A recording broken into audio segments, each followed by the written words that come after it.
and you're at home wondering, how am I going to get myself outside and connect with others? Some of you may reach for some wine at home, go on the online dating sites. Anybody? Or snuggle up with your partner, watch a movie. Anybody? Rainy Saturday evening? But there's a little part of yourself that asks, when have I had an awesome full body orgasm? When is the last time? For some of you, maybe a year, a month, a day.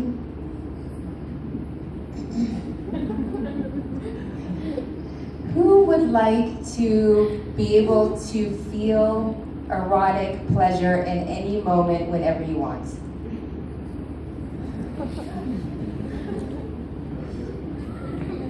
It's possible. I'm Yalila, and I don't know what to call myself. Sometimes it's sex coach, sometimes it's plant lover. When I'm at conferences, it's integrative health advisor. In this circle, you can call me whatever you want.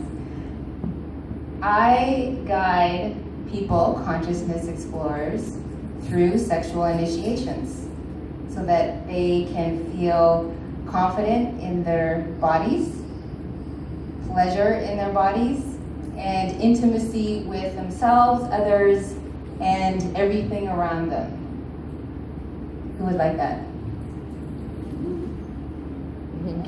Maybe. I just moved from California, in Northern California, the Bay Area, and it's a little different here in Vancouver, I have to say. If I were to ask that question there, I'd have a different response.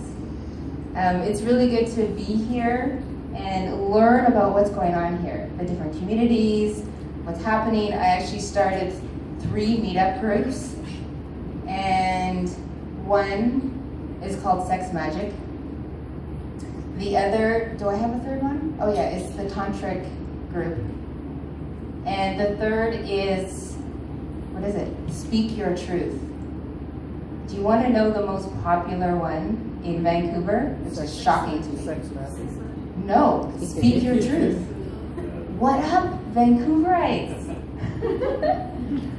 It's shocking, and it's wonderful. So I have been over the last 12 years and 10,000 hours exploring consciousness and sexuality through a PhD in academia, through traveling the world and sitting with different shamans, learning their tools, and to a lot of plant ceremonies all over North America with different plants. I love them all. And it's been amazing that I've had incredible mentors. I've actually been on the stage with John Gray, you know that guy, Men Are From Mars? It's actually pretty amazing, his last book, focusing on brain research. Has anyone read the book? Look it up, it's fantastic. What's it called? It's called Staying Focused in a Hyper World. So I've been learning through incredible people in Northern California. You just reach out your hand and there's someone amazing right there. Just incredible teachers, creators, artists. So I feel blessed that I get to talk to people, learn with people, explore with people. I have clients all over the world because I do a lot of online stuff. I'm learning tech stuff, and I hang out with some of the techie people and go to the tech fests and learn about what they're doing, especially with internet porn. Do you guys know that there's an app now where you can, with your finger, you can, on the screen, help women orgasm, and then you get points for the The more you do it, the faster you do it, the more points you get. It's an app. I think it's coming out any day. Creators are in Northern California, of course. But it wasn't always this way. I had a really interesting journey with the plants, and the only reason I entered into this journey was through heartbreak, and it was the death of my partner who died suddenly of a heart attack that actually pushed me out into the world and got me down to South America and into the ceremonies. And I was completely shocked about what happened there. I just assumed I would grieve for hours and days and crying, and instead the plants gifted me with, well, first of all, it was full body paralysis, and then it was full body orgasms for hours. And at that time, I hadn't heard of this. No one told me that this was possible, that I was to expect this, and a dirt floor in the Maloka, the Iquitos retreat center. So I was shocked, absolutely shocked. And I was healing my heart, and I didn't know what made sense anymore. My whole life seemed to have dissolved, the foundation that we create so that we feel safe and secure. Well, that was gone. I just didn't I left my job, I left everything to go down to Peru and heal.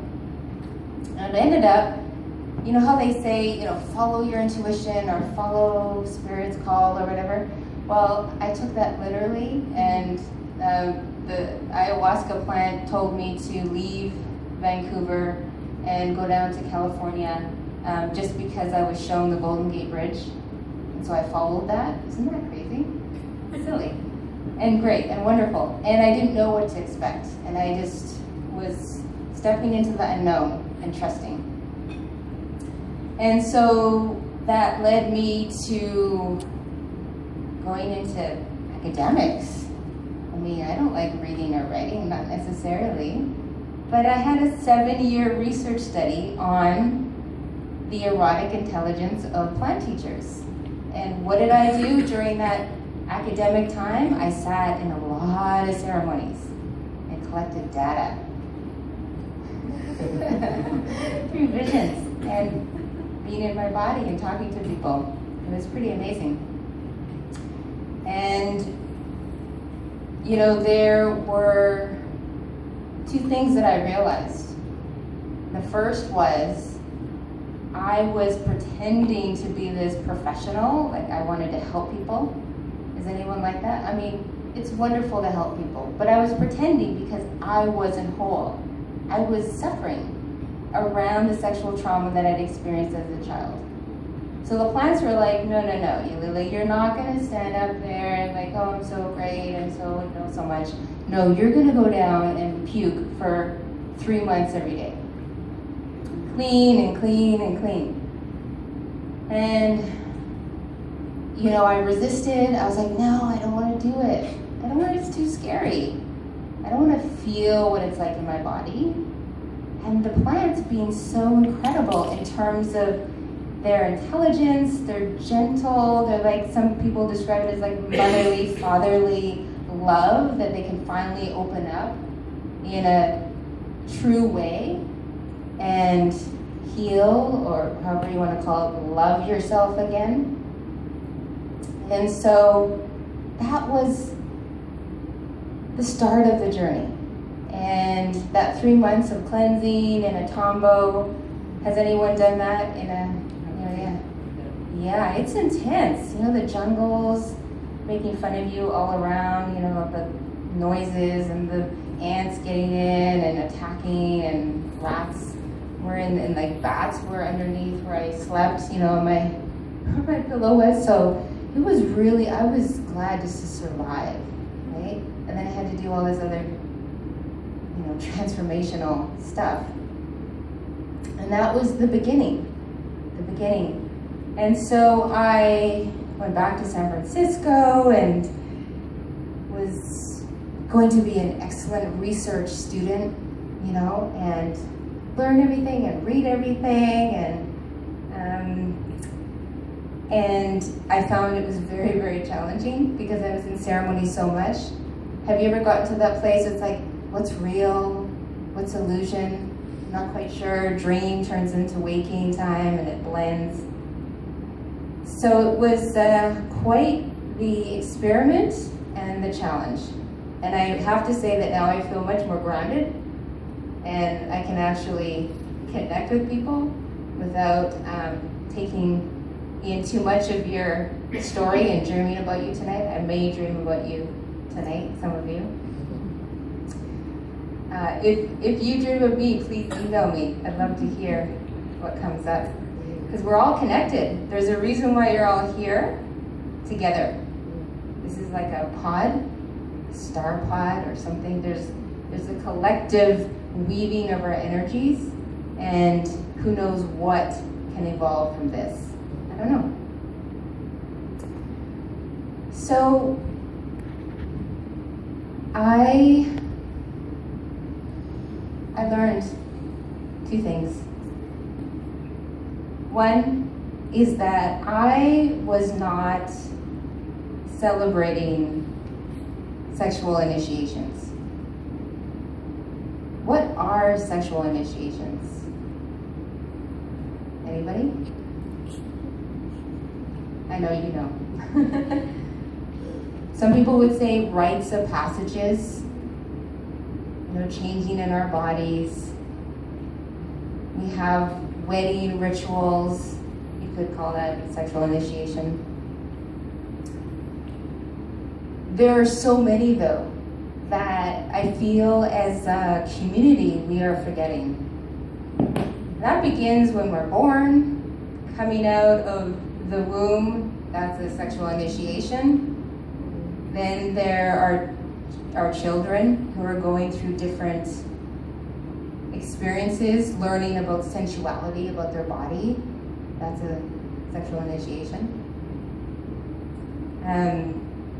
Our body's changing, adolescence, the first sexual experience we have, the first sexual intercourse, the learning of different types of sexuality. I think Vancouver is a great place, and San Francisco is, definitely. There's all kinds of types and groups. Births, and the marriages, and the changing of our bodies, and the golden years. That's a big one that's being missed. You know that in the elder folks' residence homes, that there's an extremely high rate of STDs, right? There's a lot of initiations that we're going through. Some of my mentors, Deborah Anapol, Gina Ogden, they describe initiation as a shedding of our layers, like a snake, so that we can actually remember what's true in here. So there's different ways to describe it. I try to make it simple and say that there's 4 elements. Those of you who are note takers, here we go. 1. Intention. So simply the intention of tending to these transitions in our lives. That's a big step for us collectively to do this. Intention. Second, intuition. So throughout the ceremonies that I've been in and all the sexual initiations, pujas, trainings, tantric trainings, one of the things that I feel so strongly about is that your intuition is the best for yourself. No one can tell you what should feel right or should feel good or you should do or do this training and it should happen this way. Our bodies are different, So following the intuition. So through these initiations, it's really strengthening our connection to our truth, what we know is true for us. Anyone relate? Yep. Okay.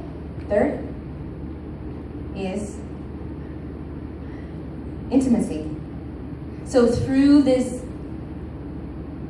initiation, connecting with our intuition, we gain a greater intimacy with ourselves, with everything around us. So once we have that trust and that connection, then we can actually connect with people in a new way, in a more intimate, integral, authentic way, and connecting with all of nature. I find that's a funny word, nature. So however you want to define that. And this is where the plant intelligence is brilliant. Opening up these realms of intimacy that is astonishing. So there came a point where I had been through years of cleaning and tantric meditations and training, and I would just go barefoot on the grass. They say walk every day barefoot, right, for 20 minutes. That'll save your life. So I would be walking. I would have that orgasmic energy up through my feet, all the way up, just from walking barefoot. That's cool. Right. So intimacy. And the fourth is integration. What does integration mean? A big piece that's missing in so many communities is community. So I can go into the jungle and I'm in my combo and I'm like, what am I doing? I'm pathetic and all this stuff. I feel great some days. And I go through this amazing experience and I come out and I feel so strong and I'm like, yes, I feel myself, I feel me again. And then I go back to San Francisco and what happens? Oh yeah, I went to the jungle and oh, good for you, great. And what are you doing next weekend? Right? No. Community ritual, celebrating our initiations. One of the most beautiful stories I've heard, I interviewed Ben van Mendelssohn from Tamara. Does anyone know Tamara? It's a group in Portugal. Okay, anyone who wants the recording of our interview, email me because I will send that to you. It's so gorgeous. So he described his daughter at the age of 16 being initiated into her sexuality. Imagine, so she's on a horse. So, okay, wait. The first thing to say is that each adolescent gets to choose what their initiation is. And so his daughter decided to go into this big, beautiful field on a horse. So she gets on a horse, right? And then you're all her community, so you're sitting around and she's like connecting and you're cheering her and people are singing together. And then the horse and her go up. She gets to choose which person, man or woman, that she wants to have this first sexual experience with. Can you imagine? Okay, maybe it's, I get so excited about this kind of stuff. I cried when I heard this because she was so sexually courageous and strong and excited about her life. And this links back to Speak Your Truth. So what happened was she had this beautiful experience and she was able to really be empowered in choosing the way that this happened. And she became this amazing educator and speaker in her late teens, right? So there's a link between the womb and the throat, right? So if we're weak here, often we will have blocks here. And that's why in Vancouver, Speak Your Truth is so popular, I think. I don't know. Okay, so 4 eyes and initiation. easy way to remember. I can give out cards and it has it written.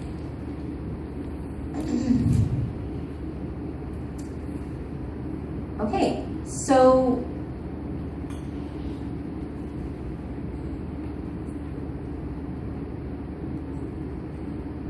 what has this meant for me? So when I learned about initiations and going through these stages and really tending to this in a really sincere way, time-wise, really investing hundreds of thousands of dollars for this time for me to heal, to learn, to explore. I feel blessed for that. Now, what I found that this has given me is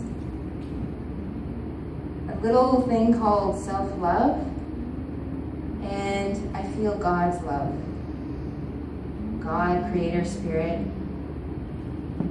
So really learning how my heart is connected to the cosmic heart.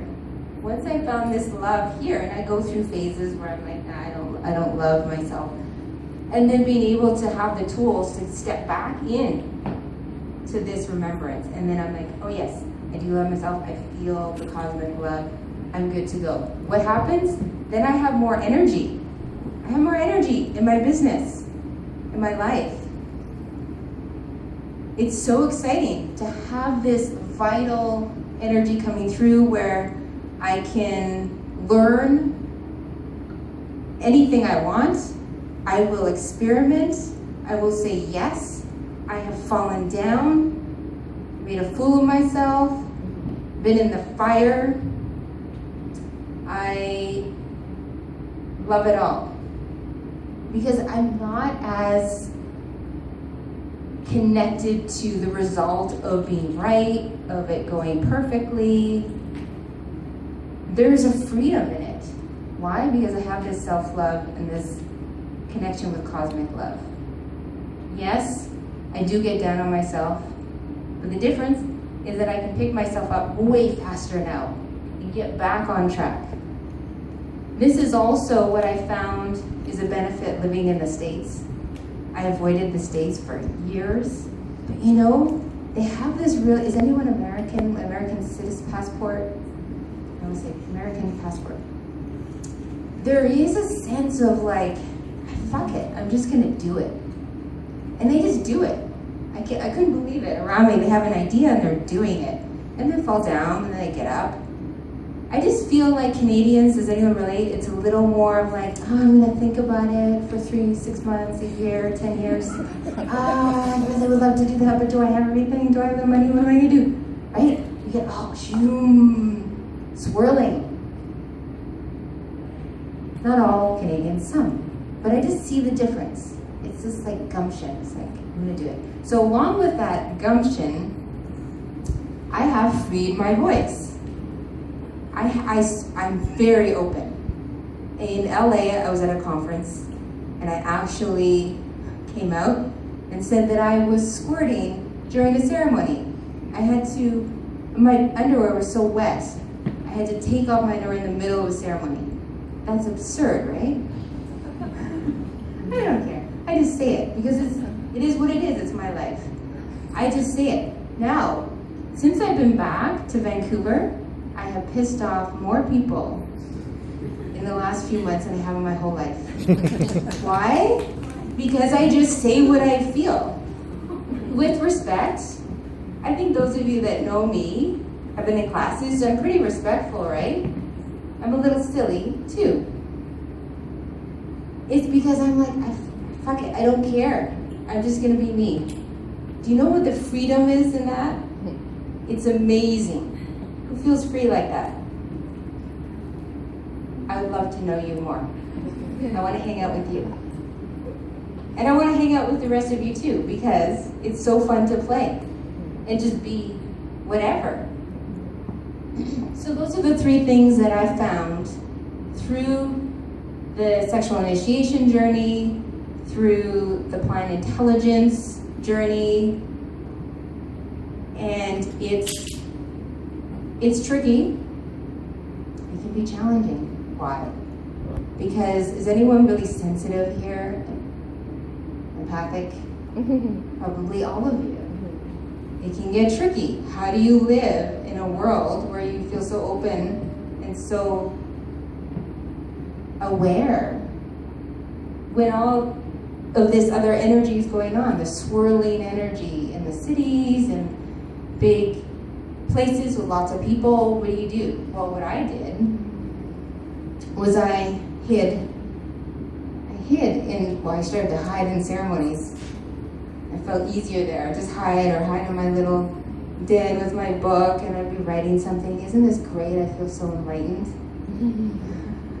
And then I got out into the city world and started presenting and teaching groups. I was like, shit, I'm screwed. I'm so sensitive, I can't take it. What am I gonna do? And I learned tools. I learned protection. I learned to connect with different plant allies, especially tobacco. And it has saved me. These allies. I don't even need to smoke my pipe now. I can call on the spirit of tobacco. Boom, I did it right before I came in here. I feel grounded, I feel you, I feel safe. Right? So it's possible.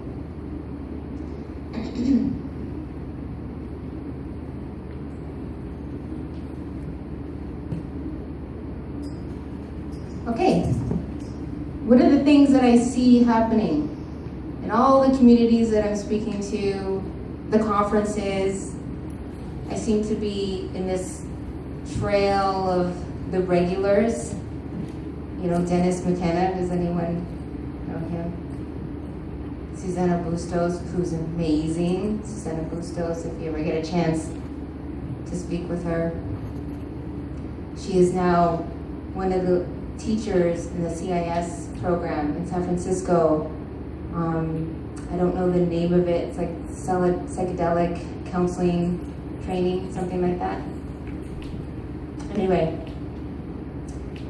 I'm in this circuit and getting into academics and getting all heady and oh my gosh, we're so clever and everyone's so great. And then to take a step back and say, well, what are we doing all this for? Right? Because I started to ask them right out. Remember I said I just ask questions. I won't name a name, but I asked this person who's very prominent. I asked him how his sex life was. Beat red. Right? And this is someone very experienced with psychedelics, with entheogens. So, there's a taboo happening. We're not supposed to be sexual as we're enlightened. The plant entheogen community has this big separation, right? We respect the plants, we can learn from them, but we're not supposed to feel sexual energy or think sexual thoughts or have sexual dreams while we're on this practice, this road. I know, that's what I feel too. Yeah, it's crazy. Okay, so these plants actually embody the feminine and masculine energy of the cosmos, right? And so why would we have these intense, deep, profound healings, openings, sexual openings, epiphanies, having sexual encounters with other beings in different realms? I mean, it makes sense to me, right? We're supposed to have that. But no, there's a lot of fear. A lot of fear. No, they don't go together traditionally. It's supposed to be this way. No. There's two things that I will openly speak about and encourage abundant discussion, and that is that sexuality and entheogens go together. Right? And that each person is their best healer and teacher. Those are the two things that I are like core beliefs.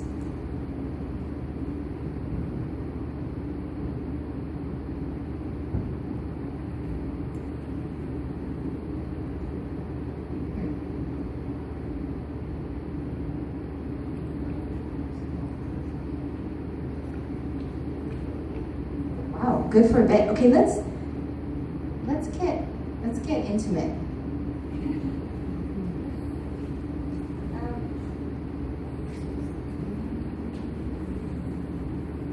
Okay. So if you can find your center,